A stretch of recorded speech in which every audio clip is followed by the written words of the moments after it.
أعوذ بالله من الشيطان الرجيم.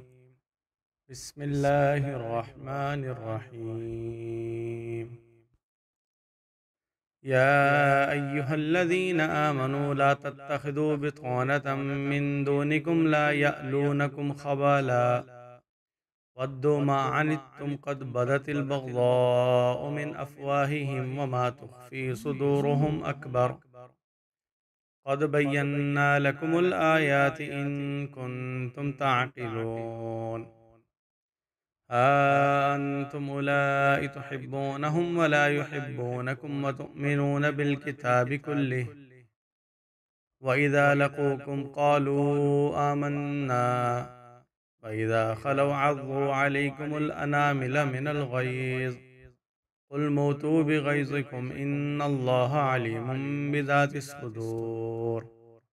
إن تمسسكم حسنة تسؤهم وإن تصبكم سيئة يفرحوا بها وإن تصبروا وتتقوا لا يضركم كيدهم شيئا إن الله بما يعملون محيط.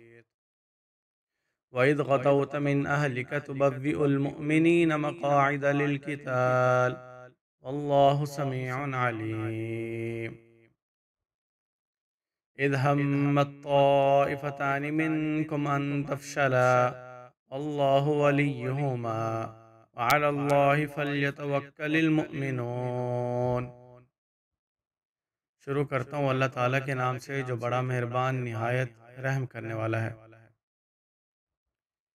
اے ایمان والو، اپنوں کے سوا کسی کو بھیدی نہ بناؤ کہ وہ دشمن لوگ تمہاری خرابی میں قصور یعنی کمی نہیں کرتے۔ جو چیز تمہیں تکلیف دے وہ انہیں پسند آتی ہے، ان کے منہوں سے دشمنی نکل پڑتی ہے اور جو ان کے سینے میں چھپی ہوئی ہے وہ بہت زیادہ ہے۔ ہم نے تمہارے لیے نشانیاں بیان کر دی ہیں اگر تم عقل رکھتے ہو۔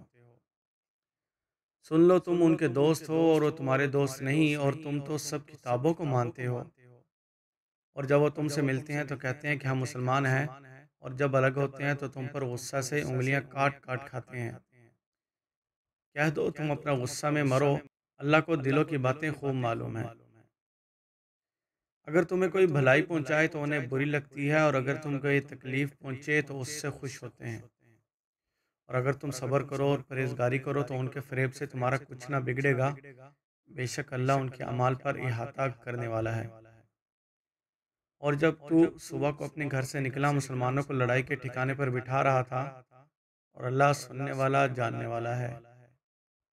اور جب تم میں سے دو جماعتوں نے قصد کیا کہ نام مردی فرار اختیار کریں، اور جب کہ اللہ ان کا مددگار تھا، اور چاہیے کہ اللہ ہی پر مسلمان بھروسہ رکھیں۔